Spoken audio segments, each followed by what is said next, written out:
This woman is blessed. No matter what obstacle she faces, she finds a way to make it through.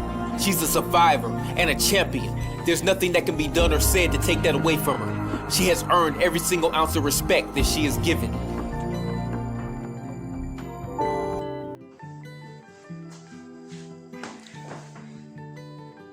Hello guys, welcome to my YouTube channel. I am Luvosopuza.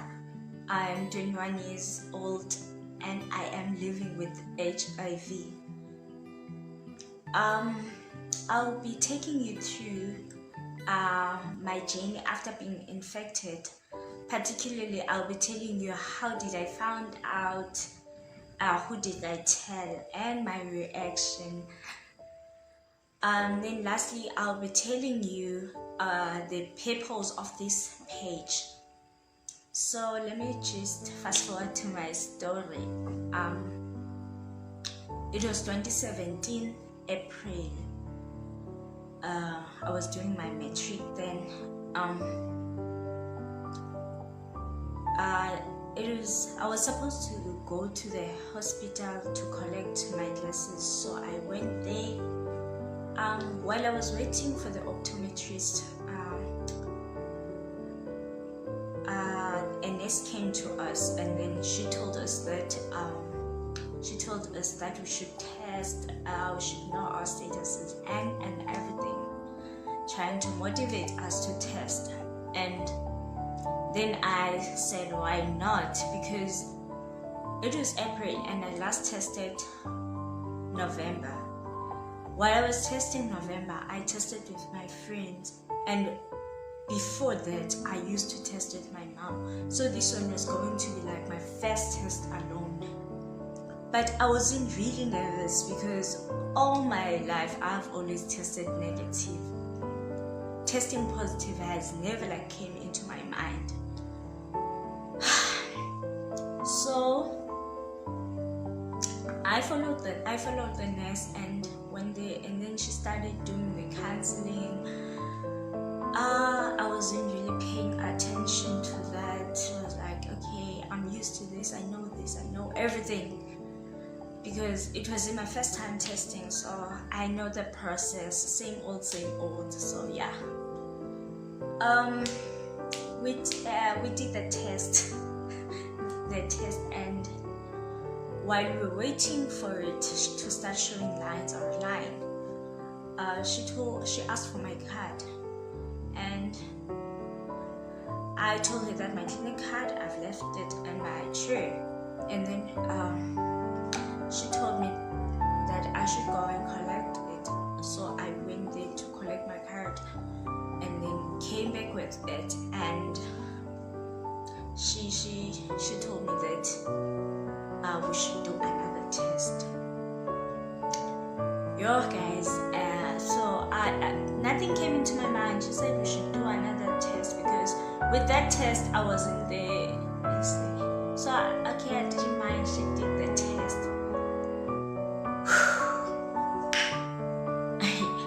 So while we were waiting for it, she continued with counseling and stuff. I was bored. So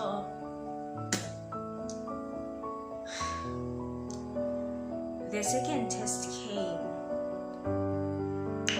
and it came positive. Oh, I didn't see it first.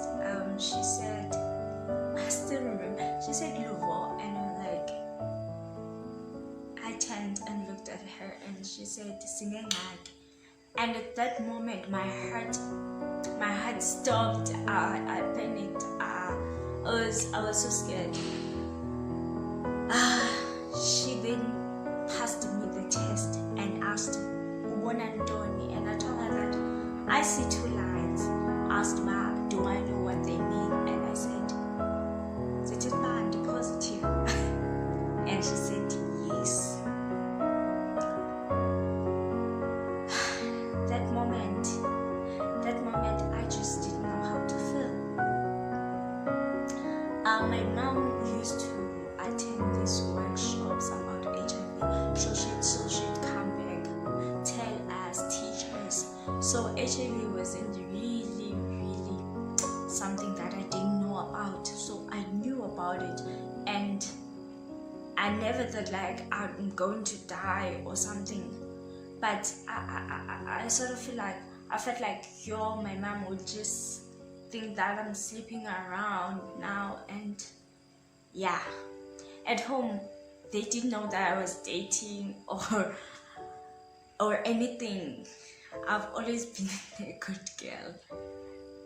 I've always respected my mom, so she didn't know the things that I've done outside the household. So yeah, I was so scared, I was so nervous. The only person that came to my mind was my mom. And the nurses asked me, and I told her just what I've told you. And she then said, give me her number, I'll call her. Yo, I was like, no, she doesn't have a phone. I told him that my mom doesn't have a phone. I just didn't want that. And I told her that I'm going to tell her myself. Okay. So she was supposed to take my blood samples, but she couldn't take my blood samples because my high blood was high. It was so high. Yeah, it does go high and up when I'm stressed. So it was so high that day, so they couldn't take my blood samples and told me to come back. So I don't know how I was, but everything was just upside down. Now she continued to cancel me and told me that everything is going to be okay, it's not the end of the world, everything, those things. And yeah, so yeah, I listened to all of that, but I didn't hear what she was saying exactly. My mind was just a bit tight back in Rondo. So yeah.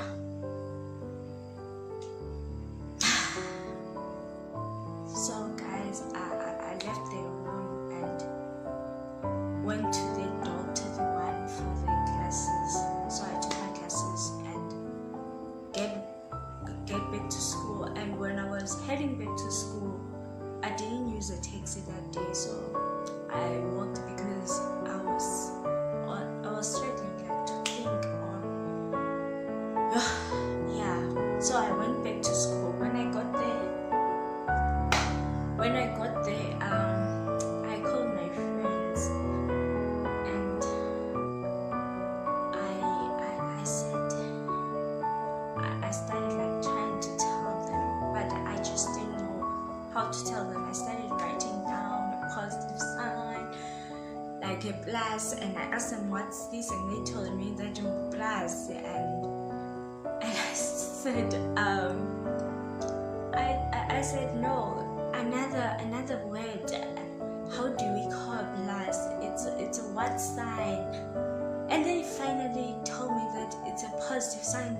What do you relate to positive? But they couldn't. And I told them that, guys, I'm HIV positive, and they couldn't believe it. They couldn't believe it, and I just didn't try to convince them much. I just let them. I just felt like at that point I just needed to take it out on someone. So I went home. I continued living my life as if nothing happened, but I acted like nothing happened. But deep down, if I'm going to sleep, I would cry. I didn't collect my glasses or anything. So time went by. I used to write poems. So this other time I was writing this poem, I was so angry at why, do I have to hide my status? Why do I have to hide my disease while other people have their sicknesses and they do not hide it, and that helps them heal? And I had to hide mine. I I had to struggle telling my mom, struggle telling people that I love, because there's a stigma around it, and that was going to delay my healing. That was going to delay me accepting that I am HIV positive. I was so angry. Writing that poem about that. So we were all in classes and it was quiet outside. So I went out because my emotions were starting to overwhelm me. So I went out. When I got out, so when I got out,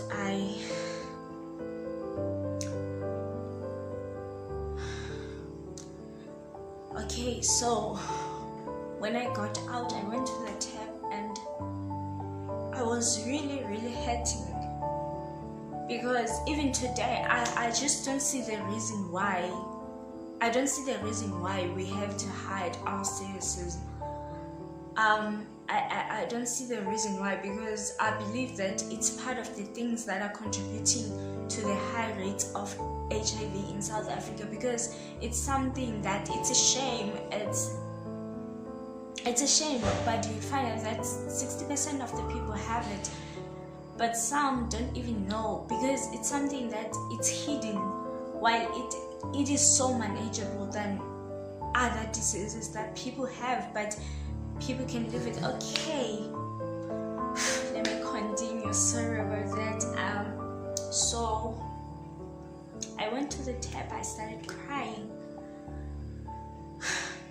I cried, and while I was crying, a teacher of mine came to me and she asked me what the problem was, and I gave her this paper that I was writing on, and then she just couldn't understand. And I started telling her what was actually going on, that I'm HIV positive, and I'm so angry that we can't really tell people.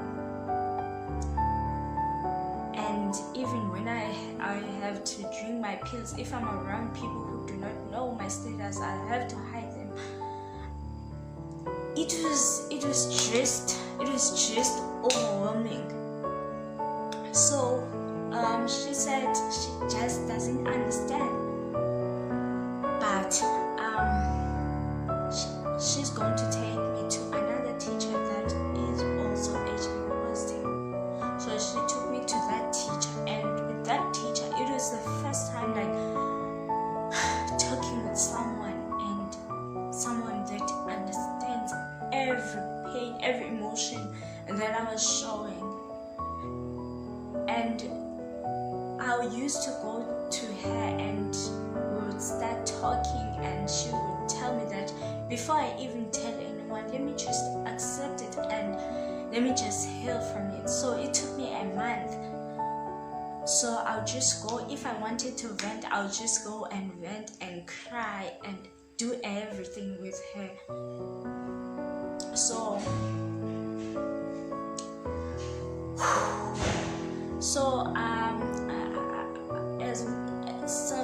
on some day I was playing, so I had a sprain. I fell and I had a sprain on my foot, and she took me to the clinic.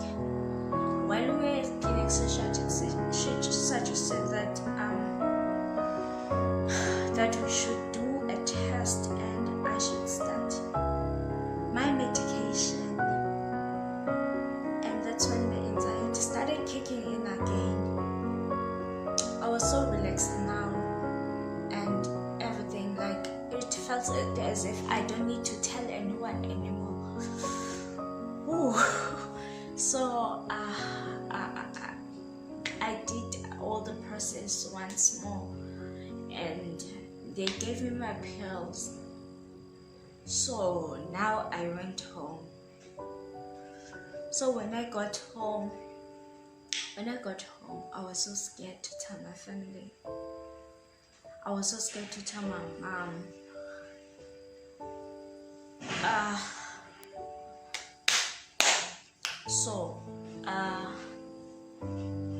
Okay.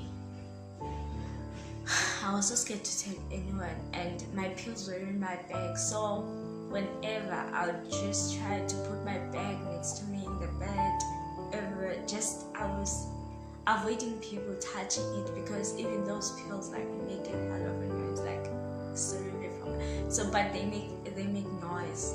So I just didn't want anyone touching my bag. So until my sister started like moving it by force, and it started making noise, and then she started shaking my bag, and she found the pills, and then she started questioning me what were they for, and yeah. So, and I was so scared to tell her, but she forced it out of me, and I told her, and she told me to tell my mom, and I told her that I'm scared, but I'm going to tell her when I'm ready, and then she insisted. So I went there, and I asked her first, but how will I tell my mom? And she told me that you just give her the card. She knows this thing. Give her the card and the pill. Bo. Okay. I went to my mom and I told her that, Mama, I went to the clinic and I did the test, and and she was so shocked. She was so shocked, and she asked me, am I sleeping with boys? And I was like, and she was so shocked. She was so disappointed, guys. I was so hurt seeing her like that. But then I went to my room, and yeah, we slept. Then on the next day, when I came back from school, she slept. She did not wake up in the morning. She used to wake up when we wake up, but she did not. So I went to school without seeing her. When I came back, she told me, she started telling me that she's going to support me and everything. Before that, my teacher told me that, and the one that I used to chill with, she told me that if after I've told my mom, I have to be strong, and before I tell her, I have to expect anything. So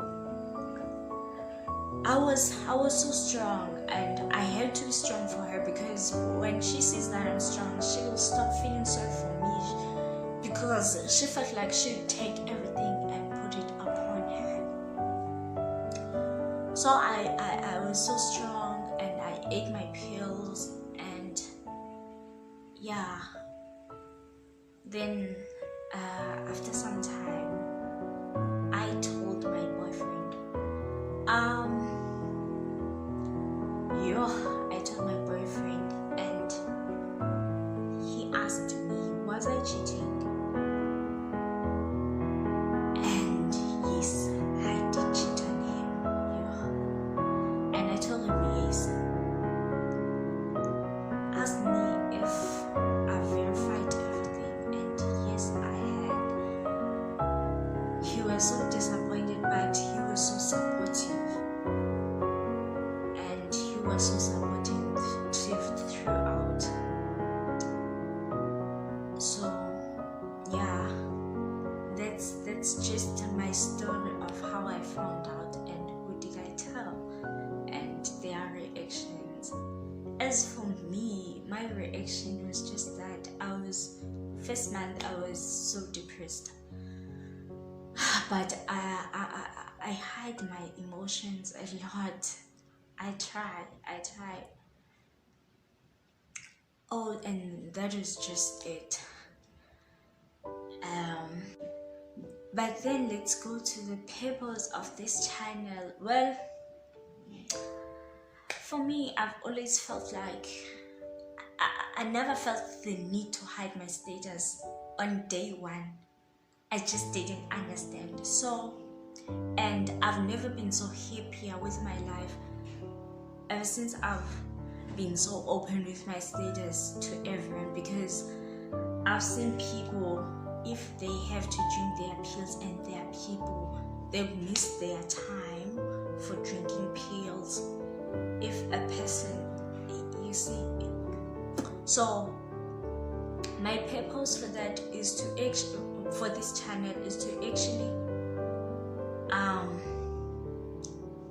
fight against the stigma around HIV, and also inform people, enlighten them, and raise awareness, because there are questions that people ask on how do you get kids when you are HIV positive as a woman without infecting your partner, without infecting your child. Is that even possible?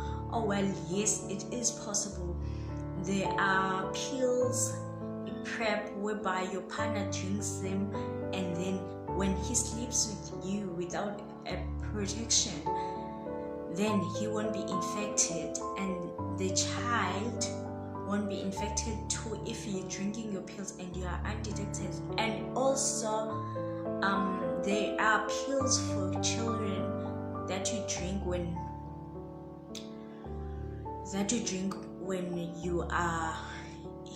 you want to get pregnant, or when you're pregnant, that actually protects the child against being infected.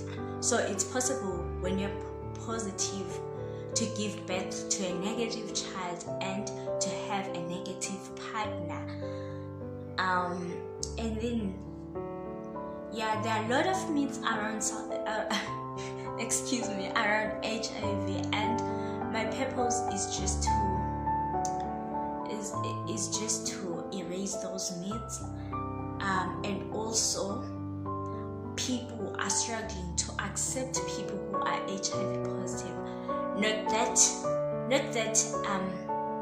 they are doing on purpose, but this thing, the society has installed a lot of beliefs on us.